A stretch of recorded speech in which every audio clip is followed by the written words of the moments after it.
राम दोस्तों, अशोक वाटिका में राम जी की अंगूठी देखकर सीता माता की आंखों में आंसू क्यों आ गए? सुनिए।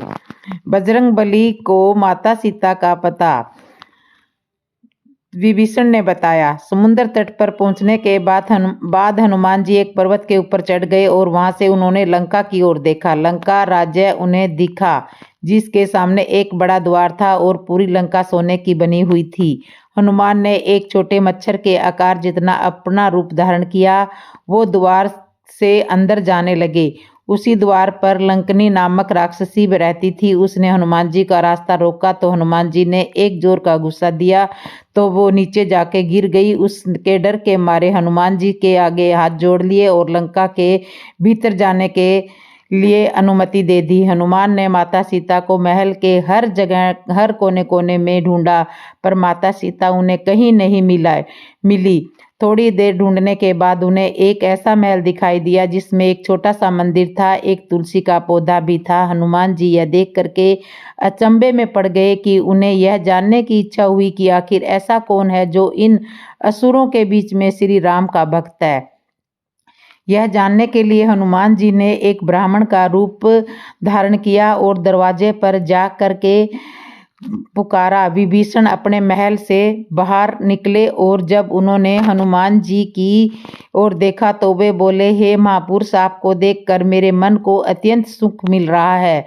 आप क्या समय श्री राम जी हैं? हनुमान जी ने पूछा, क्या आप कौन हो? विभीषण ने उत्तर दिया, मैं रावण का भाई विभीषण हूँ। यह सुनकर हनुमान अपने असली रूप में आ गए और श्री रामचंद्र जी के विषय में सभी बातें उन्हें बताई। विभीषण ने निवेदन किया, हे पवन पुत्र, मुझे एक बार श्री राम से मिलवा दो। हनुमान ने उत्तर दिया, मैं श्री राम जी से जरूर मिलवा दूंगा, परंतु पहले मुझे यह बताएं कि मैं जानकी माता से कैसे मिल सकता हूँ। विभीषण ने हनुमान जी को बताया कि रावण ने सीता को अशोक वाटिका में कैद करके रखा है। यह जानने के बाद हनुमान जी ने एक छोटा सा रूप धारण किया और वह अशोक वाटिका में पहुंच गए। वहां पहुंचने के बाद उन्होंने देखा कि रावण अपनी दासियों के साथ उसी समय अशोक वाटिका में पहुंचा और सीता को अपनी ओर देखने के लिए साम दाम दंड वेद का उपयोग किया, पर तब भी सीता ने एक बार भी उसकी ओर देखा नहीं। रावण ने सभी राक्षसियों को सीता को डराने के लिए कहा, पर तिरजटा नाम की एक राक्षसी ने माता सीता की बहुत मदद और देखभाल की और अन्य राक्षसियों को भी डराया, जिससे अन्य सभी राक्षसियां भी सीता माता की देखभाल करने लगी। कुछ देर बाद हनुमान जी ने सीता जी के सामने राम जी की अंगूठी डाल दी। श्री राम नाम से अंकित अंगूठी देखकर सीता माता की आंखों में खुशी के आंसू निकल पड़े, परंतु सीता माता को संदेह हुआ कि कहीं यह रावण की कोई चाल तो नहीं है। तब सीता माता ने पुकारा कि कौन है जो यह अंगूठी लेकर आया है। उसके बाद हनुमान जी प्रकट हुए, पर हनुमान जी को देखकर सीता माता को विश्वास नहीं हुआ। बाद में हनुमान जी ने मधुर वचनों के साथ रामचंद्र जी के गुणों का वर्णन किया और बताया कि वो श्री राम जी के दूत है। सीता के व्याकुलता से श्री राम जी का हाल चाल पूछा। हनुमान जी ने उत्तर दिया, हे माते, श्री राम जी ठीक है और वे आपको बहुत याद करते हैं। वे बहुत जल्दी ही आपको लेने के लिए आएंगे और मैं शीघ्र ही आपका संदेश श्री राम जी के पास पहुंचा दूंगा। तभी हनुमान जी ने सीता से श्री राम जी को दिखाने के लिए कोई चिन्ह मांगा, तो माता सीता ने हनुमान जी को अपने कंगन उतार कर दे दिए। तो इस तरह से माता सीता अंगूठी को देख करके माता सीता बहुत जोर जोर से आंसू आने लगे। माता को आंसुओं की धारा बह निकली माता को। तो कि कई तूने क्या ठानी मन में, राम सिया भेज दिए री वन में। जानिए उन दो वरदानों का रहस्य। श्री राम को 14 वर्ष का वनवास क्यों दिया? कैकेयी को ऋषि दुर्वासा ने दिया था वरदान।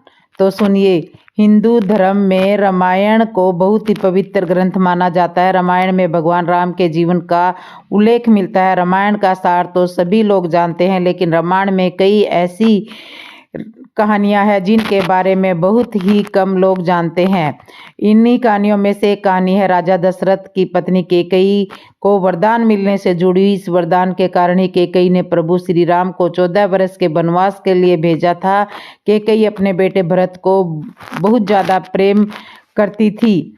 उन्हें राम से बहुत सी आशाएं थी। फिर भी सवाल यह उठता है कि आखिर क्यों राम को 14 वर्ष के लिए वनवास भेजा था कैकेयी ने। तो जानिए सारा रहस्य। राजा दशरथ के विवाह के पहले कैकेयी महर्षि दुर्वासा की सेवा किया करती थी। कैकेयी की सेवा से प्रसन्न होकर महर्षि दुर्वासा ने कैकेयी को एक हाथ ब्रिज का बना दिया था और आशीर्वाद दिया था कि भविष्य में भगवान तुम्हारी गोद में खेलेंगे। समय बीतता गया और कैकेयी का विवाह राजा दशरथ के साथ हो गया। कई सालों के बाद स्वर्ग में देवासुर संग्राम आरंभ हो गया। देवराज इंद्र ने राजा दशरथ को सहायता के लिए बुलाया। रानी कैकेयी भी महाराज की रक्षा के लिए सारथी बनकर देवासुर संग्राम में पहुंची थी।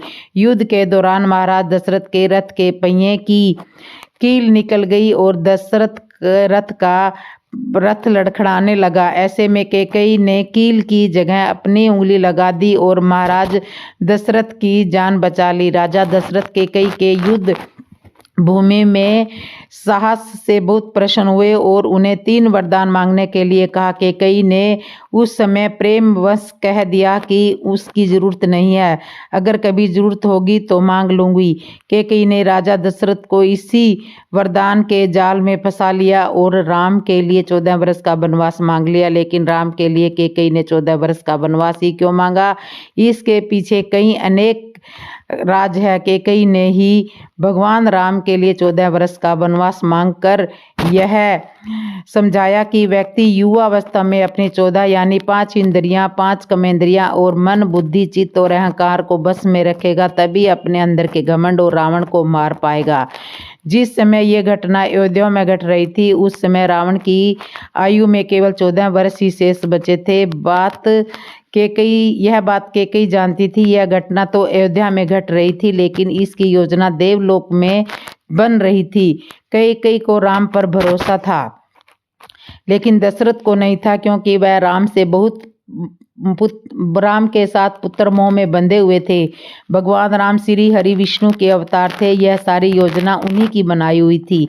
इस योजना में भगवान राम ने सरस्वती से मंथरा की बत्ती में अपनी योजना डलवाई। मंथरा ने कैकेयी को वही सब सुनाया और समझाया जो सरस्वती करवाना चाहती थी। इसके सूत्रधार समय भगवान श्री हरि विष्णु थे। उन्होंने ही यह योजना तैयार की थी। कैकेयी यह जानती थी कि यदि राम अयोध्या के राजा बन गए तो रावण का वध नहीं होगा। इसके लिए वन में तप करना जरूरी था। कैकेयी चाहती थी कि राम केवल अयोध्या के ही सम्राट ना बन के रह जाए, वह विश्व के समस्त प्राणियों के हृदय के सम्राट बने। इसके लिए राम को अपनी समस्त शोधित इंद्रियां और अंतकरण को तप के द्वारा सिद्ध करना होगा। रामायण और महाभारत दोनों में ही 14 वर्ष के वनवास की बात सामने आई है। रामायण में भगवान राम को 14 वर्ष का वनवास भोगना पड़ा था, जबकि महाभारत में पांडवों को 13 वर्ष का वनवास और 1 वर्ष का अज्ञातवास झेलना पड़ा था। इसके पीछे ग्रह गोचर भी मायने रखते हैं। उन दिनों मनुष्य की आयु आज के ज़माने से काफ़ी ज़्यादा हुआ करती थी, इसलिए ग्रहों की दशा भी ज़्यादा होती थी। शनि चालीसा में उल्लेख मिलता है, राज मित्तल बन राम ही दीना, केकहू की मति हरि लीना। यानी शनि की दशा के कारण कैकेयी की मति मारी गई और भगवान राम को शनि के समय अवधि में वन वन भटकना पड़ा था। उसी समय रावण पर भी शनि की दशा आई थी और वह राम के हाथों मारा गया था। शनि ने अपनी दशा में एक को कीर्ति दिलाई और दूसरे को मुक्ति दिलाई। तो इस तरह से कैकेयी ने श्री राम को 14 वर्ष का वनवास दिया था। जब श्री राम ने गिलहरी की पीठ को सहलाया तो उसकी पीठ पर 3 धारियां बन गई। जानिए गिलहरी की पीठ पर बनी 3 धारियों का रहस्य। रावण माता सीता का अपहरण करके उसे लंका ले गया था। वहां एक विशाल सागर था जिसे राम जी सीता वापस लाने के लिए पार करना पड़ा। पूरी वानर सेना, बांदरों की सेना, सभी जानवरों ने भगवान राम को एक ऐसा पुल बनाने में मदद करना शुरू कर दिया जो उन्हें लंका ले जाएगा।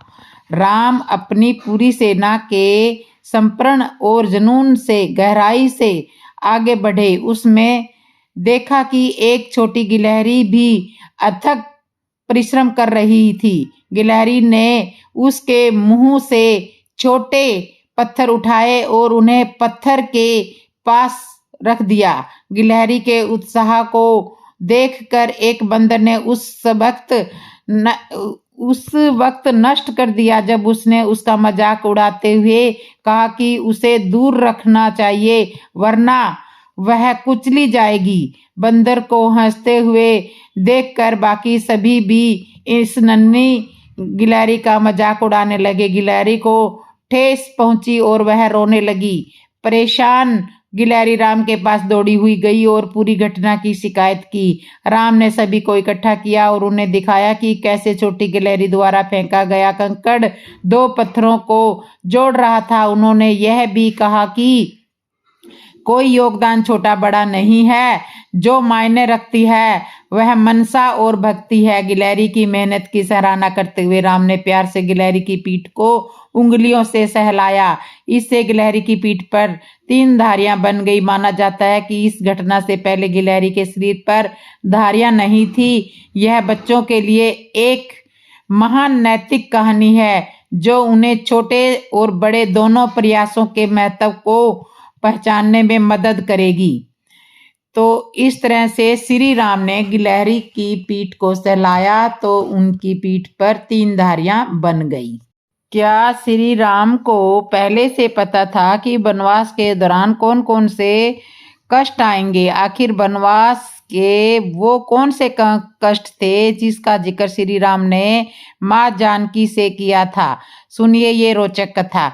पिता दशरथ द्वारा 14 वर्ष के वनवास की आज्ञा स्वीकार करने के बाद भगवान राम ने माँ जानकी से वहां के किन कष्टों के बारे में बताया। आखिर वह माँ जानकी को अपने साथ वन मार्ग में जाने से क्यों मना कर रहे थे? आइए जानते हैं वनवास के दौरान वो कौन से कष्ट थे जो श्री राम पहले से ही जानते थे। भगवान राम तो अंतर्यामी और नीति के हर गुण रहस्यों को जानने वाले पर ब्रह्मा स्वरूप माने जाते हैं। माँ केकई के राजा दशरथ से वरदान मांगने के बाद जब वह सुनिश्चित हुआ कि श्री राम ही 14 वर्ष के लिए वनवास जाएंगे, तब माता सीता ने यह भी प्रण लिया था कि वह भी प्रभु श्री राम की वनवास यात्रा में साथ में जाएंगी। उन्होंने भी वन मार्ग की यात्रा में श्री राम के साथ जाने की हट लगा ली। प्रभु श्री राम भला कैसे अपनी प्राण प्रिय जानकी जी को वन मार्ग में दुखी देख सकते थे? वह अच्छे से जानते थे कि एक वनवासी को किन किन पड़ाव से गुजरना पड़ता है और वहां किस प्रकार के कष्ट और घोर दुख है। इसलिए उन्होंने माँ सीता को वन मार्ग के दुखों का वृत्तांत समझाते हुए उन्हें साथ न चलने के लिए कहा। प्रभु राम ने माँ सीता से कहा कि आप राजमहलों में रहें। 14 वर्ष के वनवास में घोर दुख और बहुत ही कष्ट हैं। दुखों के अलावा वनवास में कुछ नहीं है। पिता की आज्ञा का पालन करना मेरा परम धर्म है। अतः आप इस वन के कष्टों को जान लीजिए। आज मैं आपको वाल्मीकि रामायण के अयोध्या कांड के सर्ग 28 में श्री राम द्वारा बताए गए वनवास के दुखों का वर्णन बताने जा रही हूँ। आइए जानते हैं प्रभु श्री राम ने 14 वर्ष के वनवास के कष्टों के बारे में क्या कहा है। श्री राम सीता जी से कहते हैं कि वन निवास करने वाले मनुष्यों को विभिन्न प्रकार के कष्ट भोगने पड़ते हैं। मैं उन्हें आपको बताने जा रहा हूँ। पहाड़ों से गिरने वाले झरनों की आवाज से वन की गुफाओं में रहने वाले शेर उन्हें सुनकर दहाड़ने लग जाते हैं। उनकी यह गर्जना सुनना बड़ी दुखदायी है, इसलिए वन का मार्ग कष्टकारी है। वन में कई सारे जंगली पशु मनुष्य को देखते ही उनको अपना शिकार बनाने का प्रयास करते हैं, इसलिए वन का मार्ग इतना सरल नहीं है और और वह घोर दुखों से भरा हुआ है। वन के मार्ग में अनेक प्रकार की नदियां हैं, उनमें ग्रहा रहते हैं। उन नदियों में कीचड़ अधिक होने के कारण उन्हें पार करना बहुत कठिन है। वहां जंगली हाथी भी घूमते हैं। वन का मार्ग सदा कष्टकारी ही होता है। प्रभु राम आगे कहते हैं कि वन के उन भीषण जंगलों के रास्तों में कांटों वाली लताएं हैं। जंगली पशु आवाज से गर्जना करते रहते हैं। जहां जल पीने के लिए ढूंढना पड़ता है। वन के मार्ग में हर जगह घोर दुख संताप बिखरा हुआ है। एक वनवासी के लिए मन को वंश में रखना पड़ता है और पेड़ों से गिरे हुए सूखे सूखे पत्तों को ही भोजन रूप में खाकर दिन रात धैर्य रखना पड़ता है। वहां घोर दुख के सिवा कुछ भी नहीं है। इन सब कष्टों के अलावा प्रभु श्री राम ने आगे बताया कि वनवास करने वाले लोगों को जैसा भोजन मिले वही खाना पड़ता है। वहां आंधी, घोर अंधकार, भूख का कष्ट और अन्य भय लगे रहे हैं। इसी के साथ वहां निम्न प्रकार के सांपों रास्तों में विचरित करते रहते हैं और विष वाले बिच्छू, कीड़े एवं अन्य कीट पतंगे दुखदायक है। वन मार्ग में मनुष्य को इन शारीरिक कष्टों को भोगने के सिवा कुछ भी नहीं है। इसलिए मेरा आपसे निवेदन है कि आप वनवास में चलने की जिद को छोड़ दें। परंतु माँ जानकी ने यह प्रण किया कि इन सब के बावजूद भी वह श्री राम के साथ वनवास के लिए जाएंगी। तो इस तरह से माता सीता भगवान श्री राम के समझाने पर भी वह नहीं समझी और वनवास में राम जी के साथ गईं। जब सुलोचना ने कहा कि श्री राम से कहा कि प्रभु मैं अपने पति का आशीष लेने के लिए आई हूँ। श्री राम ने क्यों कहा कि मेघनाथ का मस्तक अगर पृथ्वी पर गिर पड़ा तो हमारी सारी सेना का विनाश हो जाएगा। सुलोचना वासुकी नाग की पुत्री और लंका के राजा रावण के पुत्र मेघनाथ की पत्नी थी। लक्ष्मण के साथ हुए एक भयंकर युद्ध में मेघनाथ का वध हुआ। उसके कटे हुए शीश को भगवान श्री राम के शिविर में लाया गया था। उसके पति की मृत्यु का समाचार पाकर सुलोचना ने अपने ससुर रावण से राम के पास जाकर पति का शीश लाने की प्रार्थना की थी, किंतु रावण इसके लिए तैयार नहीं हुआ। फिर मंदोदरी ने सुलोचना से कहा कि वह स्वयं राम के पास जाकर अपने पति का मेघनाथ का शीश लेकर आए, क्योंकि राम मर्यादा पुरुषोत्तम है, इसलिए उनके पास जाने में उन्हें किसी भी प्रकार का भय नहीं होना चाहिए। रावण के महापराक्रमी पुत्र इंद्रजीत मेघनाथ का वध करने की प्रतिज्ञा लेकर लक्ष्मण जिस समय युद्ध भूमि में जाने के लिए प्रस्तुत हुए, तब राम उनसे कहते हैं, लक्ष्मण रण में जाकर तुम अपनी वीरता और रण कौशल से रावण पुत्र मेघनाथ का वध कर दोगे, इसमें मुझे कोई संदेह नहीं है। परंतु एक बात का विशेष ध्यान रखना कि मेघनाथ का मस्तक भूमि पर किसी भी प्रकार से न गिरे, क्योंकि मेघनाथ एक नारी व्रत का पातक है और उसकी पत्नी परम पवित्रता है। ऐसी साध्वी के पति का मस्तक अगर पृथ्वी पर गिर जाए तो हमारी सेना का ध्वंस हो जाएगा और हमें युद्ध में विजय की आशा त्याग देनी पड़ेगी। लक्ष्मण अपनी सेना लेकर चल पड़े। समर भूमि में उन्होंने वैसे ही किया। युद्ध में अपने बाणों से उन्होंने मेघनाथ का मस्तक उतार लिया, पर उसे पृथ्वी पर नहीं गिरने दिया। हनुमान उस मस्तक को रघुनंदन के पास ले आए। मेघनाथ की दाहिनी भुजा आकाश में उड़ती हुई उसकी पत्नी सुलोचना के पास जाकर गिरी। सुलोचना चकित हो गई। दूसरे ही क्षण अत्यंत दुख से कातर होकर विलाप करने लगी, पर उसने भुजा को स्पर्श नहीं किया। उसने सोचा, संभव है यह भुजा किसी अन्य व्यक्ति की भी हो सकती है। ऐसी दशा में पर पुरुष के स्पर्श का दोष मुझे लगेगा। निर्णय करने के लिए उसने भुजा से कहा, यदि तू मेरे स्वामी की भुजा है तो मेरे पतिव्रत धर्म की शक्ति से युद्ध का सारा वृत्तांत लिख करके बता। भुजा में दासी ने लेखनी पकड़ा दी। लेखनी ने लिख दिया, प्राण प्रिय, यह भुजा मेरी ही है। युद्ध भूमि में श्री राम के भाई लक्ष्मण से मेरा युद्ध हुआ। लक्ष्मण ने कई हजार से पत्नी अन्न और निंद्रा छोड़ रखी थी। वे तेजस्वी तथा समस्त दैवीय गुणों से संपन्न है। संग्राम में उनके साथ मेरी एक नहीं चली। अंत में उन्हीं के बाणों के प्रहार से मेरा प्राणांत हो गया। मेरा शीश श्री राम के पास है। पति की भुजा लिखित पंक्तियां पढ़ते ही सुलोचना व्याकुल हो गई।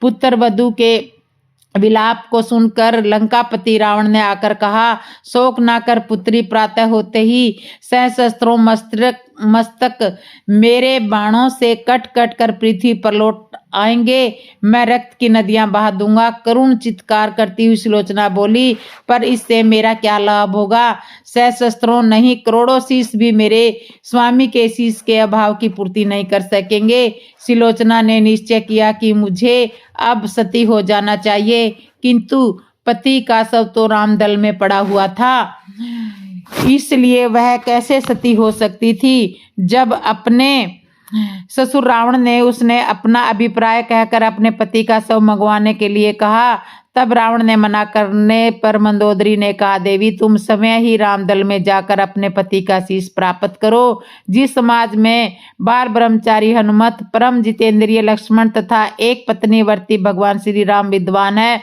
उस समाज में तुम्हें जाने से डरना नहीं चाहिए। मुझे विश्वास है कि इन सत्युत्तम महापुरुषों के द्वारा तुम निराश नहीं लौटाई जाओगी। सुलोचना के आने का समाचार सुनते ही श्री राम खड़े हो गए और समय चलकर सुलोचना के पास आए और बोले, देवी तुम्हारे पति विश्व के अत्यंत पराक्रमी योद्धा थे। उनमें बहुत से सद्गुण थे, किंतु विधि की लेखनी को कोई नहीं बदल सकता। आज तुम्हें इस तरह देखकर मेरे मन में पीड़ा हो रही है। सुलोचना भगवान की स्तुति करने लगी। श्री राम ने उसे बीच में टोकते हुए कहा, देवी मुझे लज्जित ना करो। पवित्रता की महिमा अपार है, उसकी शक्ति की तुलना नहीं है। मैं जानता हूँ कि तुम परम सती हो। तुम्हारे पति सतीत्व से तो विश्व भी थर्राता है। अपने समय यहाँ आने का कारण बताओ कि मैं तुम्हारी किस प्रकार से सहायता कर सकता हूँ। सुलोचना ने आंसू प्रेरित नैनों से प्रभु की ओर देखा और बोली, राघवेंद्र मैं सती होने के लिए अपने पति का मस्तक लेने के लिए यहाँ पर आई हूँ। श्री राम ने शीघ्र ही ससमान मेघनाथ का शीश मंगवाया और सुलोचना को दे दिया।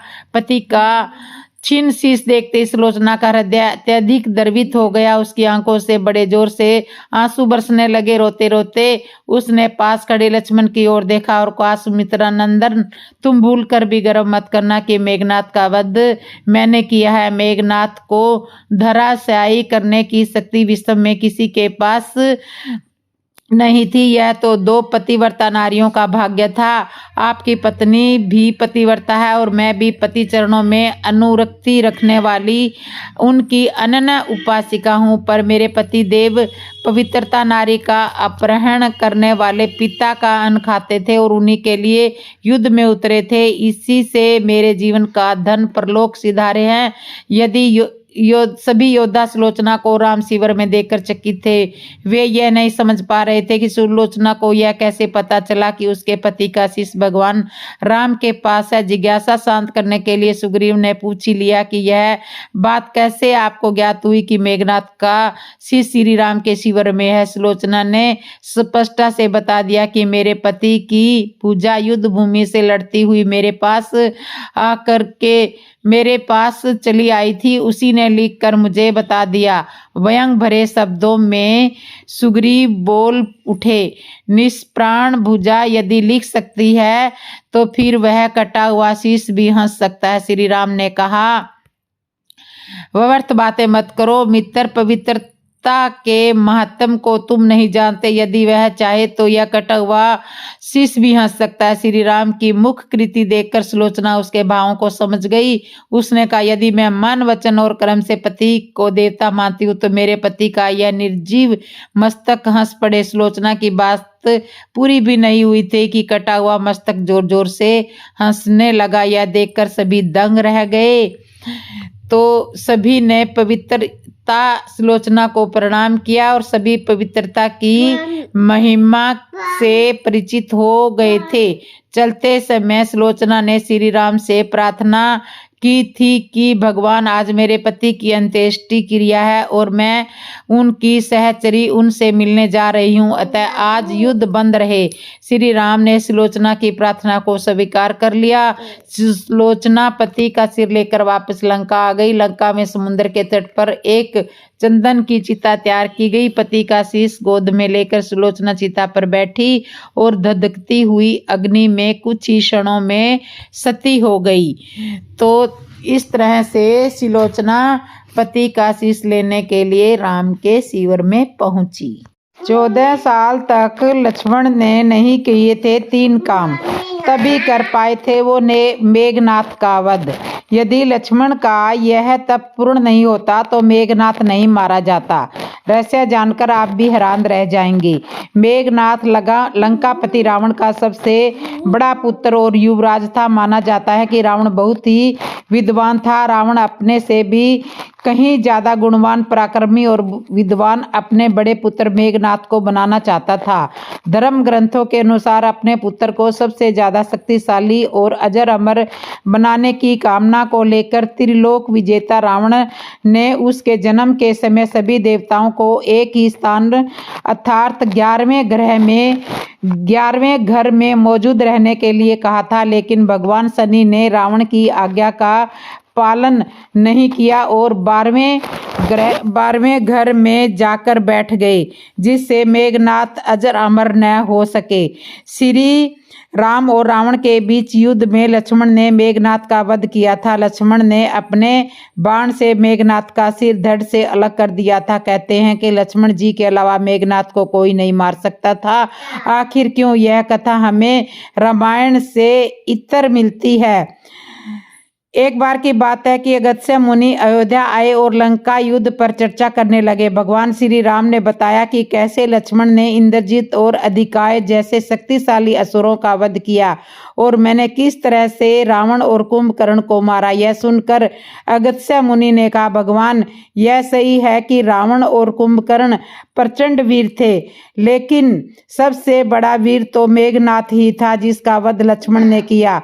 मेघनाथ ने पूर्व समय में अंतरिक्ष में स्थित होकर इंद्र से युद्ध किया था और उन्हें बांधकर यह लंका ले आया था। तब ब्रह्मा जी ने मेघनाथ से दान के रूप में इंद्र को मांगकर उससे मुक्त कराया था। ऐसे महारथी का लक्ष्मण ने वध किया तो वह तो बड़ी बात है। यह सुनकर श्री राम ने आश्चर्य से पूछा, कैसे? इंद्रजित का वध कुंभकर्ण और रावण से ज्यादा मुश्किल था। अगस्त्य मुनि ने कहा, प्रभु इंद्रजीत को वरदान था कि उसका वध वही कर सकता है जो 14 वर्ष तक सोया न हो, जिसने 14 वर्ष तक किसी स्त्री का मुख न देखा हो और जिसने 14 साल तक भोजन न किया हो। यह सुनकर प्रभु श्री राम बोले, परंतु वनवास काल में लक्ष्मण हरदम मेरे साथ ही में थे। मैं उनके हिस्से का फल फूल देता था। मैं सीता के साथ एक कुटी में रहता था। बगल की कुटी में लक्ष्मण जी थे। फिर सीता का मुख भी न देखा हो और 14 साल तक सोए भी न हो, ऐसा कैसे संभव हो सकता है? अगस्त्य मुनि समझ रहे थे कि प्रभु श्री राम सब जानते हैं, लेकिन फिर भी मुझसे पूछ रहे हैं। दरअसल सभी लोग सिर्फ श्री राम का गुणगान करते थे, लेकिन प्रभु चाहते थे कि लक्ष्मण के तप और उनकी वीरता के भी गुणगान होना चाहिए। तब अगस्त्य मुनि ने कहा कि क्यों न इसका आज लक्ष्मण जी से ही पूछा जाए। लक्ष्मण जी को बुलाया गया और जब वे प्रभु श्री राम के समक्ष आए तो प्रभु ने लक्ष्मण जी से कहा कि आपसे जो पूछा जाए उसे सच सच बताइएगा। प्रभु ने पूछा, हम तीनों 14 वर्ष तक एक साथ रहे, फिर तुमने सीता का मुख कैसे नहीं देखा? फल दिए गए फिर भी अनाहारी कैसे रहे और 14 साल तक सोए नहीं, यह कैसे संभव हुआ?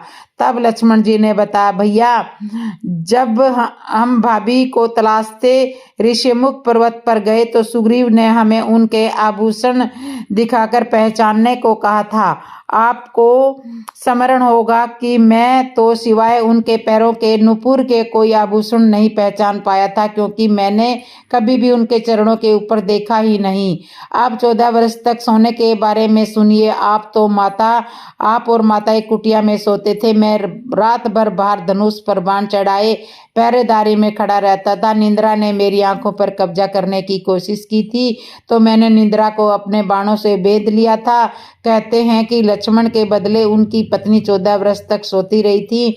निंद्रा ने हार कर स्वीकार किया कि वह 14 साल तक मुझे स्पर्श नहीं करेगी, लेकिन जब श्री राम का अयोध्या में राज्याभिषेक हो रहा होगा और मैं उसके पीछे सेवक की तरह छत्र लिए खड़ा रहूंगा, तब वह मुझे घेरेगी। आपको याद होगा राज्याभिषेक के समय मेरे हाथ से छत्र गिर गया था। अब सुनिए कि मैं 14 साल तक अनाहार ही कैसे रहा। मैं जो फल फूल लाता था आप उसके 3 भाग करते थे। एक भाग देकर आप मुझसे कहते थे लक्ष्मण फल रख लो। आपने कभी फल खाने के लिए नहीं कहा, फिर बिना आपकी आज्ञा के मैं उसे कैसे खाता। मैंने उन्हें संभाल कर रख दिया। सभी फल उसी कुटिया में अभी भी रखे होंगे। प्रभु के आदेश पर लक्ष्मण जी चित्रकूट की कुटिया में से वे सारे फल की टोकरी लेकर आए और दरबार में रख दिया। फलों की गिनती हुई, 7 दिन के हिस्से के फल नहीं थे। प्रभु ने कहा इसका अर्थ है कि तुमने 7 दिन तो आहार लिया है। लक्ष्मण जी ने 7 फल कम होने के बारे में बताया। उन 7 दिनों में फल आए ही नहीं। जिस दिन हमें पिताजी के स्वर्गवासी होने की सूचना मिली हम निराहारी रहे। जिस दिन रावण ने माता सीता का हरण किया उस दिन फल लाने कौन जाता। जिस दिन समुद्र की साधना कर आप उससे राह मांग रहे थे, जिस दिन आप इंद्रजीत के नागपाश में बंद कर दिन भर अचेत रहे, जिस दिन इंद्रजीत ने मायावी सीता को काटा था और हम शोक में रहे, जिस दिन रावण ने मुझे शक्ति मारी और अंत में जिस दिन आपने रावण वध किया उस दिन सभी दिन फल आए ही नहीं। फिर लक्ष्मण ने कहा कि विश्वामित्र मुनि से मैंने एक अतिरिक्त विद्या का ज्ञान लिया था। बिना आहार किए जीने की विद्या, उसके प्रयोग से मैं 14 साल तक अपनी भूख को नियंत्रित कर सका, जिससे इंद्रजीत मारा गया। तो दोस्तों अगर वीडियो पसंद आया हो तो वीडियो को लाइक करें, चैनल को सब्सक्राइब करें और जिसने भी मेरे चैनल को सब्सक्राइब नहीं किया वो सब्सक्राइब कर लो और कमेंट में जय श्री राम जरूर लिख दो। तो बोलो जय श्री राम।